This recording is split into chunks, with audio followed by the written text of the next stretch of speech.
But yeah, I'm Jordan. I am the writer and I guess publisher and whatever else. The one guy who makes all the errors at Progress Report the newsletter, which I think it Yes. had a new name, but we'll go there. We'll get there another time.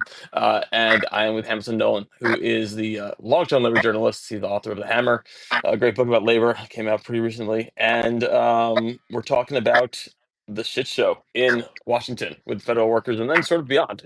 'Cause it's got real ripple and ramifications. So, Hamilton, thanks for doing this. Thanks for having me, man.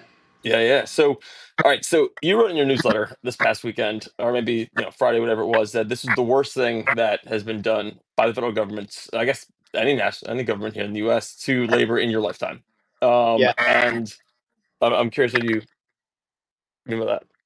Yeah, I mean, that's actually probably too modest. I mean, it's probably the worst thing that the federal government has done to labor since World War II, certainly. I mean, I was born in 1979. That was the year before Reagan came in. And, Reagan famously fired all the air traffic controllers at PATCO who had gone on strike illegally when he first took office. He fired them, and that kind of declared open season on organized labor. And that led to a lot of really bad years for organized labor. So, like, Reagan firing the striking air traffic controllers has always been considered for my whole life like the single worst event that the government did to unions. And that was something like a little over 10,000 people that Reagan fired, and Trump has just declared 700,000 federal workers to essentially not have a union, that their contracts are null and void out of thin air. So this is like many, many times worse than what has traditionally been considered the worst thing that happened to unions in the past 50 years. Yeah, no, it's hard to when there's so much happening and it happens on such a large scale. You almost like forget how big it is. You almost can't believe it because it's done so many bad things, but it's bad.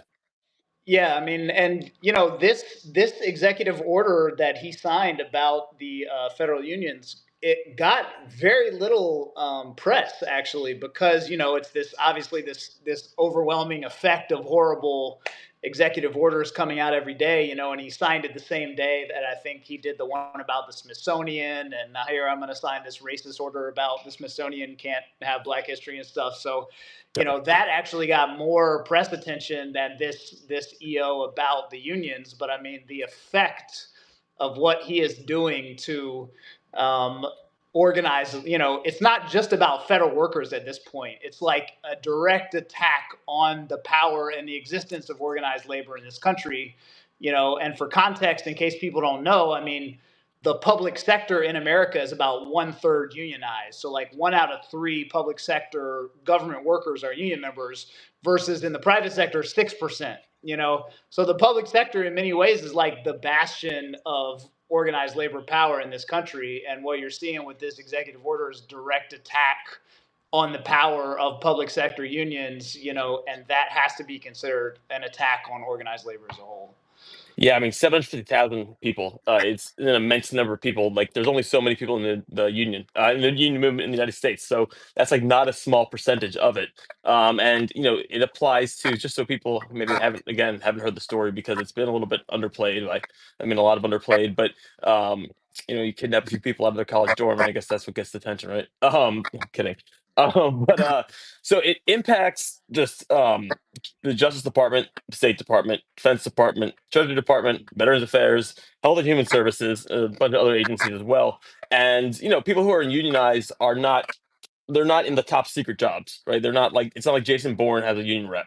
Right. And but Trump's executive order said that these people can't do it, can't be in a union because it has national security or safety implications, which I think is a big stretch, obviously. Right. It's obviously bullshit. I mean, let's be honest about what's happening. I mean, everybody knows this bullshit. As you said, like when they originally kind of gave federal workers the right to unionize, it did, like, the FBI and the CIA were kind of cut out of that. There's obvious reasons why they might not, you might not want them to have a union, and they don't have a union.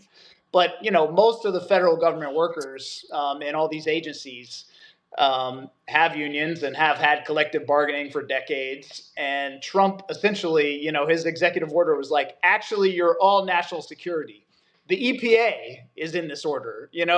So it's obviously a pretext. I mean, I don't even think that we should spend time sort of giving it the credence of like, Right. well, is the EPA really national security? No. It's just a way for them to try to write these people out of the law. And I mean, I don't even know how to put into context how aggressive this move is for people who might not be involved in the labor movement. But like, you don't just write on a piece of paper, your union does not exist and your union contract doesn't exist, and expect to move forward. I mean, that is the most grotesque attack you could possibly make on these unions. And to be clear, it's a stupid question because he doesn't care at all, right? And that's they just do things and see if someone will stop them. So, like to be clear, there's nothing else beyond the national security thing where he could be like, well, this part of the law says this, and you could make the argument that I can do that. It's just blatantly not. I mean, it's a contract; it's signed. Yeah, I mean, no, the rationale in the executive order was that all of these agencies are actually involved in national security. And so when the law was originally written, it was like we're ruling out national security, meaning like the CIA. And what he's saying is no, everybody's national security. And I mean, they even gave the game away in the executive order because they could have just left it at that and been like, you're all national security. But they actually wrote into the executive order, these unions are at war with President Trump's agenda. And, President Trump is interested in working with unions that aren't at war. So it's like they couldn't even restrain themselves from letting the bullshit reason slide. I mean, it is just plain power politics, grotesque attack on the existence of unions. And so the question kind of becomes for the unions, like, what are you going to do about it? And that is the big question, right? Like we've seen a lot of individual workers, in the unions, or people with new networks that are popping up and trying to take to the streets and obviously filing lawsuits. And what have you made of the union's response thus far to everything that's happened? I mean, they were cutting tens of thousands of people even before this happened. Like, what have you made of the official response?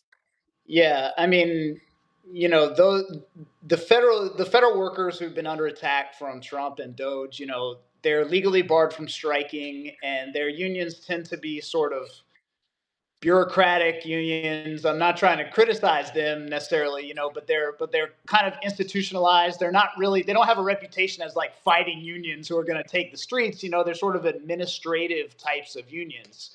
And so those unions are not really built to, mobilize their people to get in the streets. And that's been reflected in the response. I mean, all the firings that have gone down of the federal workers, you've seen a lot of lawsuits, which is the union's primary response has been to file lawsuits. And of course, you want them to file lawsuits, and I think they'll win a lot of those lawsuits. But we're obviously in a situation now where people are going to have to hit the streets. I mean, let's be clear-eyed about what is happening here. Let's not pretend that we're in normal times and like we can just litigate this and they're going to put it all back when the judge says. I mean, we are in the most extreme situation that these unions have faced, in my lifetime and probably again since World War II, certainly. And so these unions are going to have to rouse themselves to really think about being able to mobilize people and to kind of get over that prohibition of striking and to sort of think more broadly about how you respond to these kind of direct attacks that are way above and beyond anything that any previous administration has done. Yeah, I did a long story this past fall on the postal workers, and they were not in the NALC, the National Association of Letter Carriers. They were not happy with the contract their leader negotiated. So that's internal union politics. They just went to arbitration. And obviously, there's been all these threats of cuts now at the USPS, and they took a pretty similarly shitty deal. But the thing was, they couldn't strike. There's a legendary sort of wildcat strike that happened in the '70s. And they still talk about it. If you go to a South Brooklyn Union Hall, they have a mural of it. Right, this is how big it was for them, but they're can only do so much because they can't go on strike. Right. I mean, these workers, these government workers who are in unions that are legally prohibited from striking, typically, like, one thing that means is that the leaders of the union, the president of the union, and the people that the union reps, like, they cannot tell workers to strike. Like, that is a really hard and fast rule that you'll find in these unions. Like, if there is going to be a strike, it's not going to come from the president of the union saying you should go on strike, because that's like stone cold against the law. So as you said, like, yeah, in the past when these strikes have happened, and it's been a long time really, but they're wildcat strikes. They come up from the membership who are just so pissed off and outraged that they take it upon themselves to strike. And by the way, that's the teacher strikes that you remember from 2018, that West Virginia and Arizona and all those states, the big wave of teacher strikes. Those strikes similarly came up from the membership, and the membership organized them, and the membership carried them out, and they sort of brought the leadership of the union along with them. And so that's probably what would have to happen in this case, because it's hard to look and see any of these public union leaders who are likely to call for a strike, but remains to be seen whether we're going to see that kind of organization from the members. Just relatedly, there's been a lot of obviously attacks on the Natural Labor Rights Act, right? The NLRB. Now they, they fired people legally from it, and now there's no quorum again. But you think about maybe they just get rid of it, right? In one of the Supreme Court cases. Think about what's going to happen. They could just cut it, tomorrow with the stroke of a pen.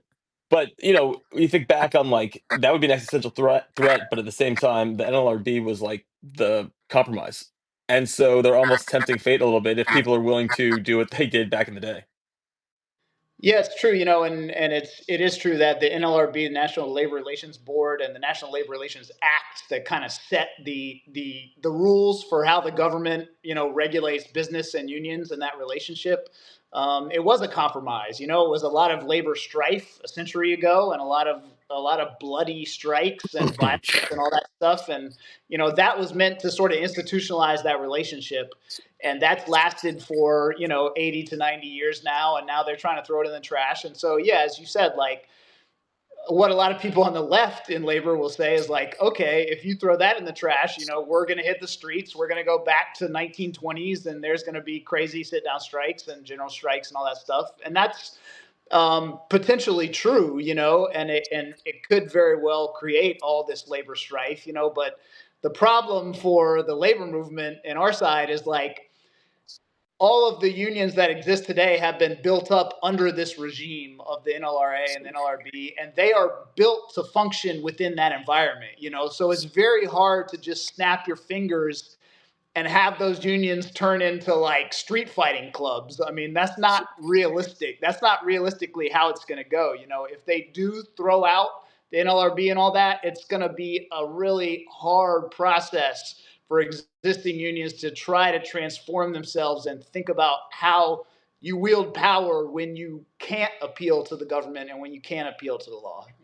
Yeah, it. There has been an element of unions starting to change a little bit, right? And obviously, we know this. You wrote a whole book about it, and people like Sarah Nelson, and now Sean Fain and folks. Have you seen in your mind? Obviously, there's a long way to go, but like some sort of movement towards that. What you want to call it, militancy or willingness to engage? There are great unions out there, and I wrote about some of them in my book. And there's great union leaders out there. It's hard. I mean, this regime of labor law that we have in America is, on the one hand, it sucks. I mean, it's very anti-worker, and it makes it very hard for unions to build power and wield power. And it's one of the main reasons why unions have been declining for 50 years or more.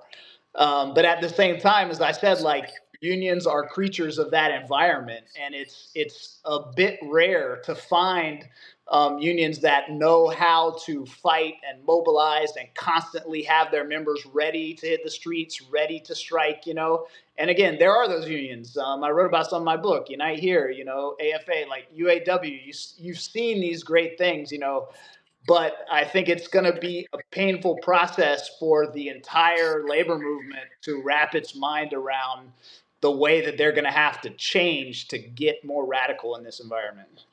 Yeah, especially as the laws change. But I've met a lot of federal workers who were not at all.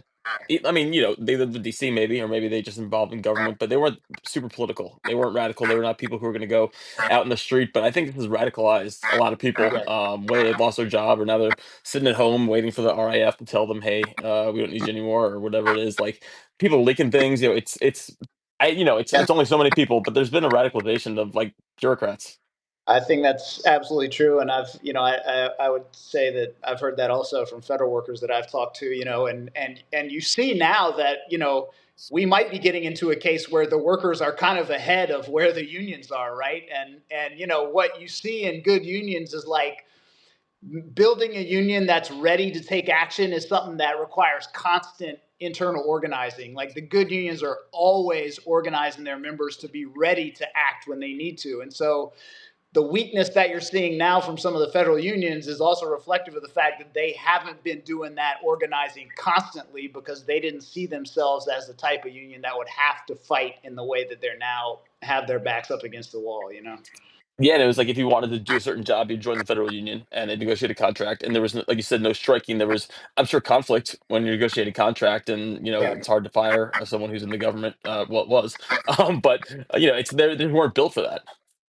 Yeah, and I should say, like, it's easy for us to sit here in our chairs and be like, "You all should get ready to strike," and it's obviously a much more involved and hard process and risky process for those people whose jobs are on the line and livelihood is on the line, and for those unions who are like, "This is illegal." So, I mean, I don't want to minimize how difficult this situation is for those workers, but it's also true, that for anybody in organized labor, like you have to be able to look at the landscape, the power landscape that you're dealing with, and be brutally honest about what leverage you have and what leverage you don't have. And when you're dealing with an administration like we have now that doesn't give a shit about the existing laws, that is extremely willing to break the laws, extremely willing to throw union contracts in the trash and declare that unions don't exist. I mean, we have to get more radical because there is no other options except to die at this point. You mentioned the Patco thing where Reagan fired all those air traffic controllers, and it kind of started an open season on labor, right? Just there was lack of regulation, just lack of people. It was a sign to the business community. You go and get them. This obviously is, like you said, exponentially more, 750,000 to 10,000. I mean, I'm not good at math, but that's a lot. And so, it's like 75 times bigger. Do you think that if there is not a fight back, or if there's not a legal injunction, what have you? This also signals to private industry, like, all right, just like you don't have to honor contracts, and we're not going to stop you. Yeah, absolutely. And this is why it's so critical that, the entire labor movement has to fucking lock in on what's happening right now. Like, this is, as I said, this is not just about the federal workers. I mean, they're in the middle of it and they're like at the tip of the spear. But what you saw was first, he did this to the TSA workers. If you recall, the first executive order, like several weeks ago before this, was just aimed at TSA, and he threw out the contract covering 50,000 TSA workers. And nothing, again, a lawsuit happened, but there was no crazy reaction. And then they throw it out for 700,000 workers, right? And so you can see the labor movement being tested, man. I mean, we are getting tested. Like they punch you in the face and they see what happens. And if nothing happens, they punch you harder. And so this process is going to continue. I mean, and as you said, like, of course, private industry is like licking their lips to attack their own unions, and companies like Amazon and SpaceX, are already trying to throw out the NLRB and are love the fact that they're not going to enforce labor law. And so again, like we have to recognize that, and we have to recognize that the only way to stop it is for us to draw a line in the sand, and tell them that something is going to happen if they keep doing this. Yeah, I mean, you've said, throughout your writing, for years that the only kind of way to rescue the United States is through probably the organized labor movement, and now we're seeing that to some degree. Yeah, this it's a depressing time for me personally because I wrote a whole book and like I've been writing for years about like America's great crisis is inequality, and the best way for regular people to fight back against the inequality crisis is to strengthen organized labor and to grow the labor movement in America and to form more unions and to raise union density, get more of the workforce unionized. And so that to me is like the most important task that the left and the working class in America need to do to make this country better, and we are in a time when that is looking harder and going faster in the other direction than it ever has in my lifetime. So, again, like we have to hit the brakes. Like, you can't let them subtract 700,000 union members. Like, as you touched on earlier, there's only something like 15 million union members in the United States right now. So you can't lose 700,000 and think that that's not going to be a big deal. Like, we need to hit the brakes, and you need to make a calculation about doing whatever needs to be done as an entire labor movement, in order to hit the brakes on this. Yeah, we've seen that this is for federal workers, obviously, but state workers in a lot of places are, getting hurt more and more. I think it was Utah passed the no more collective bargaining. They just passed that bill. Labor's trying to overturn it with a ballot initiative, but Florida just, ended collective bargaining for a lot of public employees. They have to recertify their unions. So a lot of this is not, just stuff that came out of nowhere. It's kind of, they tested it in a lot of places. Absolutely. I mean, red states have been assaulting, their unions for many years, and I think, even though we're all watching the federal workers right now because there's been such a fast, assault on the federal workers from Musk and Trump, as you said, like, the red states are going to take this ball and run with it, and already all of the red states, which are essentially half the states in America, are right to work. They have much more hostile labor laws towards unions than blue states do, and they are going to worsen that, and that is going to get worse. And so AFG, which is the main union for federal workers, is the one that's kind of under the gun now. But there's an even bigger union, AFSCME, that has all the state and local government workers, and they're going to get stomped on in the exact same way. I mean, it is very easy to see this coming. And so, again, it's like, this is all of us. This is the entire labor movement. We all have to recognize that even if your particular job hasn't, even if your head is not on the chopping block right this minute, like, they're definitely coming for all of us. And you think about, right, so there's only so many million of unionized workers, right? So the density is maybe 10% nationally. I know it went down again, even though there's some more people added to unions. But so this impacts those 10%, obviously, but then lots of other people as well. And I think that's probably part of the labor movement has been insular, so it's kind of hard to connect, or they don't do a great job connecting what that means for other people, whether it's wages or, rights at work, whatever it is. Yeah, I mean, it's very well established fact that, the presence of unions in any industry raise the standards for everybody in that industry. Even non-union workers benefit from having unions in the industry, because unions raise the floor, and they raise, what other companies need to compete with. And so, even having a minority amount of union members in the industry makes that industry better for all the workers in it. And so, there is a reason why private enterprise is so enthusiastic about getting rid of unions. It's a race to the bottom on wages, a race to the bottom on working conditions, increasing the gig economy, destroying the existence of the full-time job, like, and the investor class claiming all that free revenue that they freed up for themselves. I mean, that is the story of the post Reagan America. That has been continually happening, and they want to accelerate that. And unions are the firewall against that happening for everybody.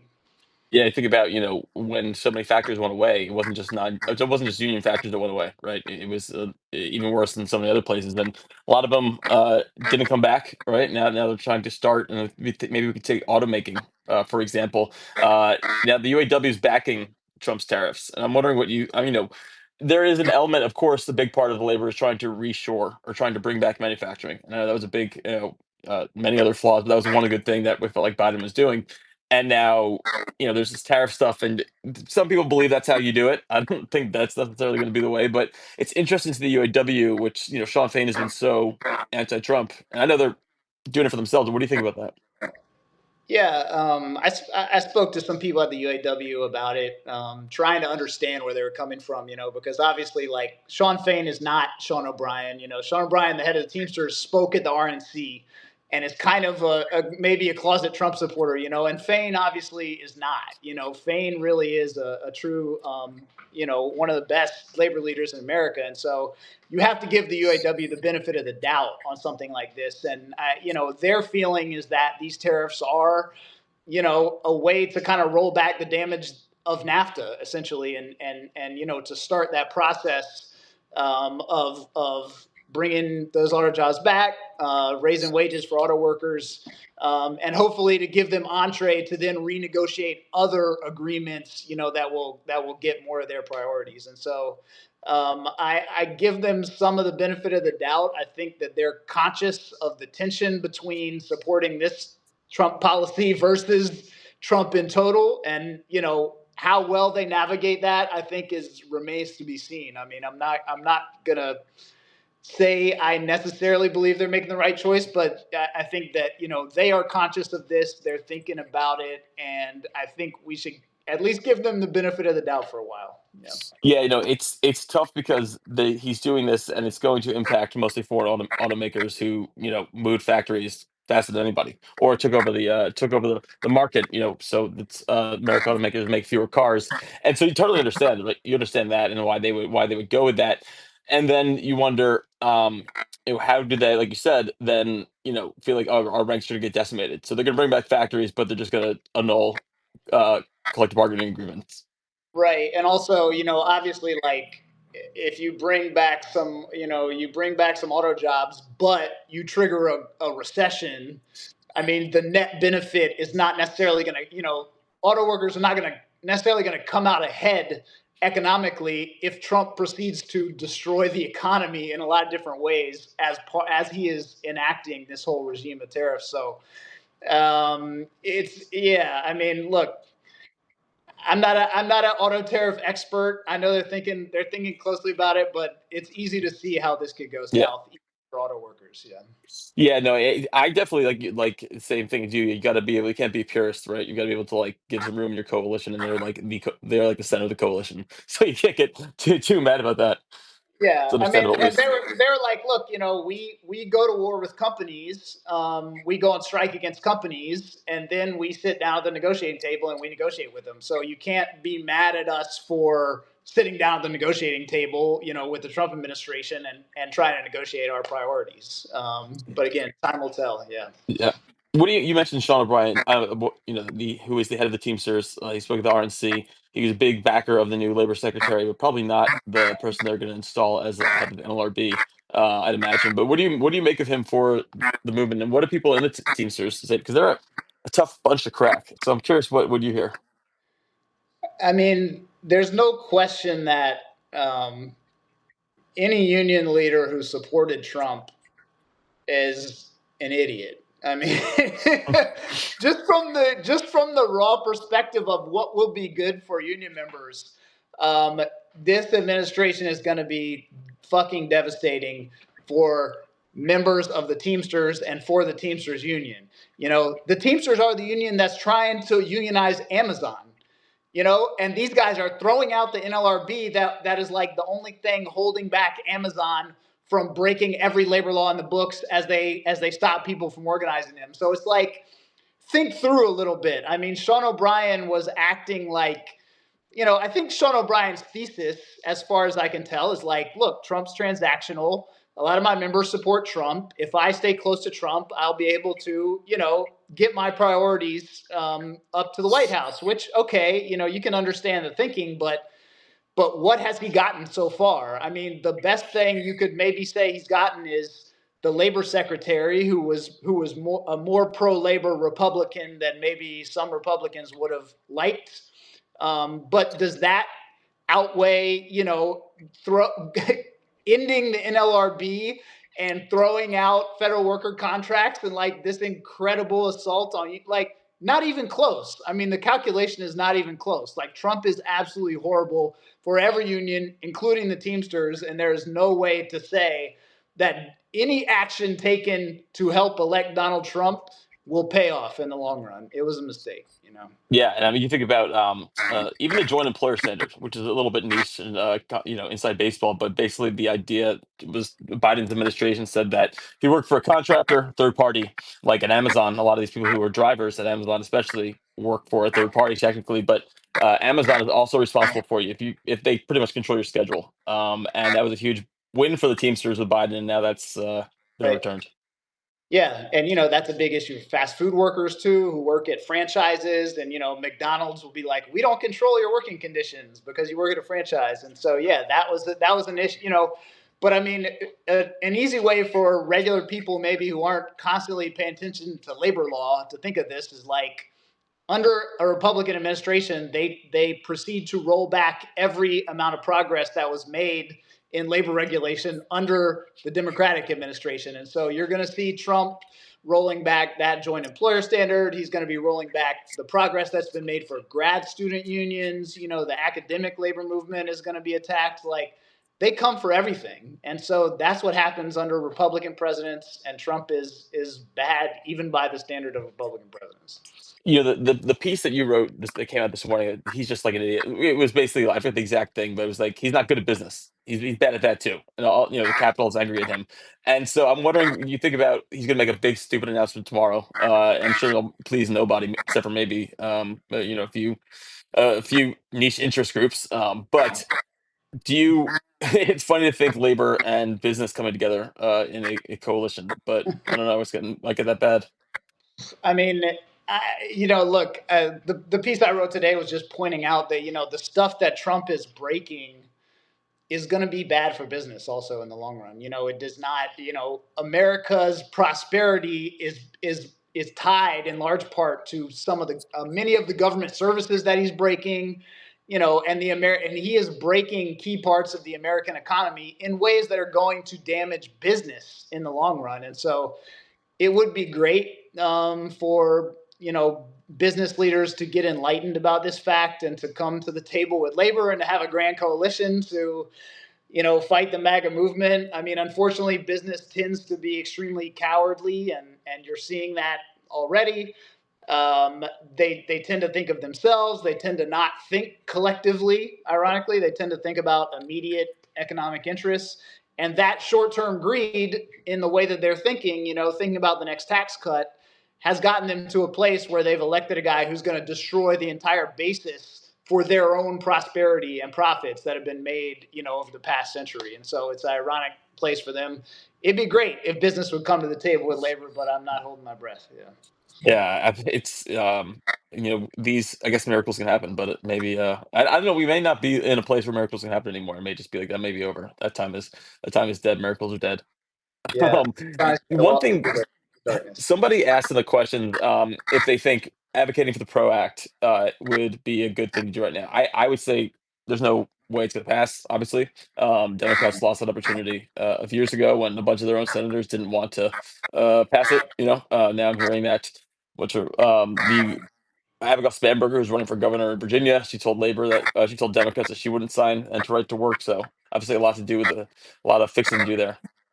Yeah, I mean, look, the PRO Act would be a great law if it passed. It didn't pass under Biden. Didn't pass when Democrats had Congress, so it's not going to pass. I mean, there's not going to be any good laws passed in the next 2 years minimum, or four. I mean, in 4 years, like 2 years can minimum. Republicans control Congress. There is no legislative hope. And so, advocating for laws over the next 2 years probably not the top priority that people should be thinking about. We should be thinking about like trying to preserve the Constitution at this point, and trying to organize in our own communities, trying to organize as workers. But it's pretty obvious already that like we are in a situation where we have to think about protecting the basic foundations of America.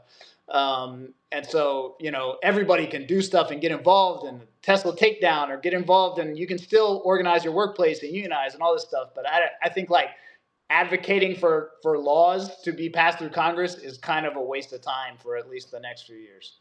Yeah, it felt like a waste of time when Democrats were in charge, and now especially, to some degree. But unfortunately, so people are asking, constantly want to know like what they can do, right? And unions are tough in some ways because they're insular and they have their own protests, their own strikes. They're not public policy. They can advocate for public policy, but you're not going to change things necessarily when you go help a union out. But what can people who, again, most people are not in unions. So what Right. can people do to like help defend them? Yeah. I mean, look, the first thing I always tell people to do is to unionize your workplace. Doesn't matter where you work in an office, work in a store, work in a restaurant, you work in a hospital. Unionize your workplace. You can still unionize your workplace. Like, for all the negative stuff we're talking about, you can still unionize your workplace and get your union certified and do that and join the labor movement. And so that is, to me, the number one biggest, best thing. everybody can do to fight politically, fight against inequality, join the labor movement. So that's number one. But the Tesla takedown movement is actually incredibly effective, surprisingly effective, and big and everywhere. You can plug into the Tesla takedown movement, go protest that is the source of Elon Musk's wealth. It's a very effective, direct way to protest what's happening. Plug into that Tesla takedown movement. Join a protest in your city. Talk to your politicians. Talk to your elected officials. Run for office. I mean, look, even if you live in a red state, I mean, we are in such an extreme situation that I think the government has gotten far beyond what most regular people actually want to see. So don't assume just because you live in a Republican state that is set in stone and there's no hope, politically. Like, Americans don't want their country to suck. And so, like, consider running for something locally, plug into an organization, join DSA, all these things. Just hook up with an organization doing something and act. You mentioned the Tesla takedown. I mean, they're now charging people with terrorism, right? Trying to go for 20 years for somebody that messes with a Tesla dealership. I spoke with one woman for working more with a union who Elon actually attacked. Someone I guess singled her out and said that she was all the stupid lies that she was funded by George Soros and she was a leftist, dirty leftist, traitor, just like a woman who lives in Seattle and had Yeah, like online map skills. But it is amazing how much they've reacted to that. And that's one thing, they are not good at, I guess, hiding their hands. Trump has never been, but Elon Musk especially. It's remarkable how easy he's the richest man in the world, and he's being yeah, such a baby. It's amazing. yeah. Yeah, he's a fragile little bitch, and it's a great sign that the Tesla takedown movement is working extremely well. That it is making him so outraged, and it has cost his company literally hundreds of billions of dollars. So it is working. It is working well. I would not advocate anybody to commit crimes that are going to get you charged with terrorism. Like, I don't think that's worth it. But obviously, it is a peaceful protest movement, and the First Amendment still exists. So yeah, exercise your rights. It couldn't have been dumber to for him to go do this when his entire audience base, his whole customer base was like rich liberals who are really informed. Yeah, he's gone kind of insane. I mean, he's the classic kind of internet brain poisoning case. I think. I mean, he's clearly gone kind of insane, and it's to me, Elon Musk. The best takeaway for people about Elon Musk is like, this is why it's dangerous to allow people to get that rich. Because you have so much power that you can enact your will, even if you're crazy. And that's what we're all living in this guy's world because he has $350 billion. If he didn't have $350 billion, we wouldn't have to worry about all his crazy thoughts. So it's like he is a walk-in advertisement for why inequality is dangerous to a democracy. Yeah, I think there should be a limit, and you can only get as rich as like a little bit less than the My Pillow guy, because that guy was able to just lose his mind, and he only had so much money. So like that's the line to me. Like if you can get that rich, you can do horrible stuff. Yeah. And yeah, I mean, look, if you get $10 million, you're set for life, and you can live a good life for the rest of your life on $10 million. You don't have to work. You can go on vacation full time. You're great. So, like, just thinking about how much money $1 billion is mind blowing. Nobody yeah. needs that much money, and thinking about $100 billion, it's insane. So, yeah, nobody should be allowed to have that much money. And kind of last question, we just kind of staying on the subject of Elon. We have a camera in Wisconsin today in some more blue collar areas talking to voters and saying, how did him being involved impact you, right? In your vote, right? How much do you like this guy? I can't imagine that many people are like super pro him. But the question is how much this will change their votes, whether Democrats are aggressive or not. And I think that's will be a big test also of the labor movement if they can turn this capitalist into a villain and uh, expand that out. Yeah, I mean, it'll be interesting to see what happens. Like, the polls say Elon is not popular, and I think that the more again, the more people learn about what he is doing specifically, because it's still true that many Americans are not that tuned in. So as time goes on, I think that he will get more unpopular. And look, the labor movement was ahead of the curve on this because they tried to unionize Tesla factories years ago. And the guy was a fucking union buster. He was an asshole. Like, it was clear to the labor movement years ago. that Elon Musk sucks and is anti-labor and anti-worker and all this stuff. So we're now suffering that on a national scale. Yeah. Yeah, it was the 2010s. I've talked to a lot of people who were there when they were initially tried to unionize, and it was a small little operation. There was like five guys or something like that who were trying to organize internally at these huge places, and they still just crush them like bugs.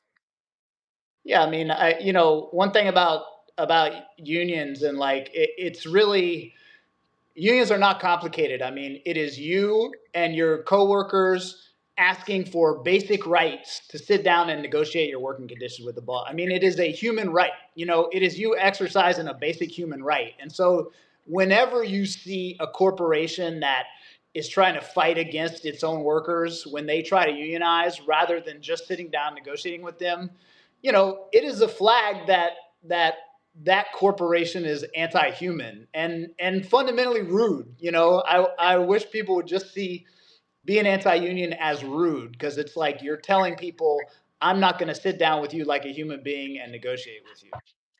Absolutely, Nelson. I'm sure we'll have much more to say once the tariffs are announced tomorrow. But I don't know if anyone has any question for Hamilton. It's like I said, he's got a Substack, how things work, and book, an actual book that was printed on page, which is pretty cool. Very The Hammer, which is an excellent book. So yeah, so people should go check out his Substack, and if there are any questions, then just respond to the email and this goes out. All right. Well, I will let you go then. Have your evening, but I appreciate it, man. Thanks for coming on. appreciate it. Thanks for having me, man. All right. Bye. Take care.